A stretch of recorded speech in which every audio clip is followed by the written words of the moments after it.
Sholat merupakan amalan yang memiliki kedudukan tinggi dalam Islam.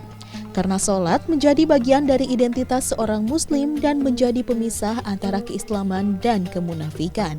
Oleh karena hal tersebut, Rasulullah SAW memberikan perhatian yang sangat besar terhadap sholat dengan memberikan contoh tata cara pelaksanaannya dari awal hingga akhir dengan sangat detail. Sholat tidak hanya dijadikan sebagai kewajiban, tetapi juga merupakan kebutuhan untuk menjalin komunikasi antara Tuhan dan hambanya.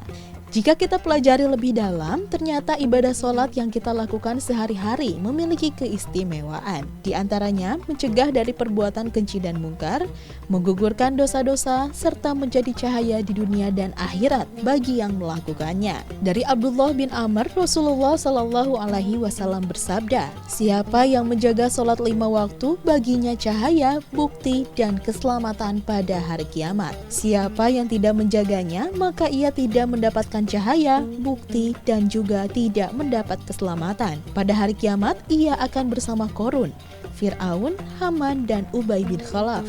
Hadis riwayat Ahmad.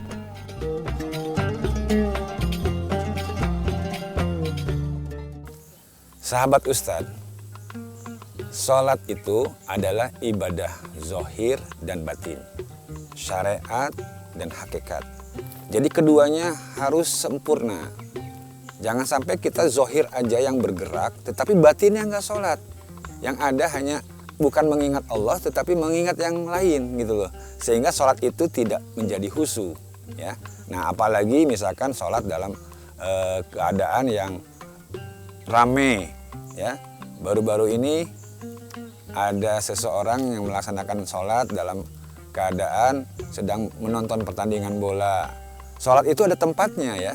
Artinya masjid adalah tempat untuk sholat.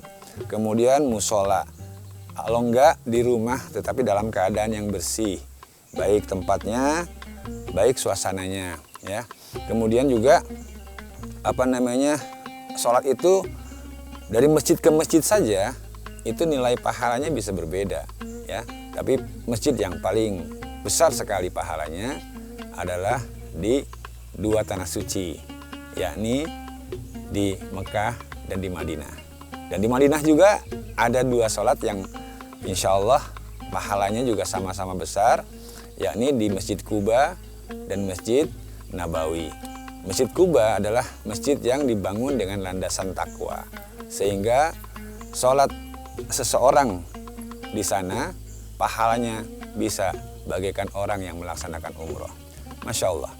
Jadi kalau misalkan sholat dalam keadaan nonton bola, terus kemudian di pinggir, wallahualam apakah berwudu atau tidak, tetapi ia melaksanakan sholat.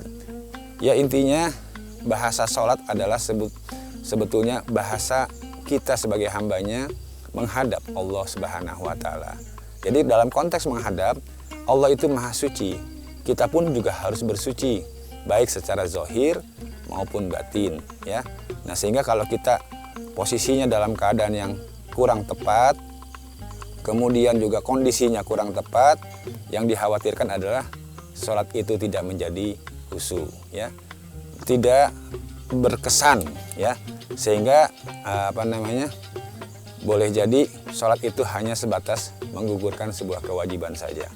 Bisa saja kok, misalkan kita dalam perjalanan di tengah lautan, kita bisa sholat, bisa. Waktunya sholat kita bisa melaksanakan sholat entah itu di kapal, ya, entah itu di pesawat terbang, ya. Kalau memang ada tempat yang memungkinkan kita untuk sholat, maka laksanakanlah sholat di mana saja, ya. Apalagi saya katakan tadi, sholat adalah kesempatan kita dalam menghadap Allah Subhanahu wa Ta'ala. Karena perjumpaan kita dengan Allah hakikatnya adalah jika kita sudah meninggal dunia. Namun ya, syariatnya dan hakikatnya pada saat kita di dunia, ketika kita menghadap Allah, itulah perjumpaan kita dengan Allah. Maka coba sahabat Ustadz dalam melaksanakan sholat, ya, sertakan rasa kerinduan kepada Allah, sehingga kita melaksanakan sholat dalam posisi rindu.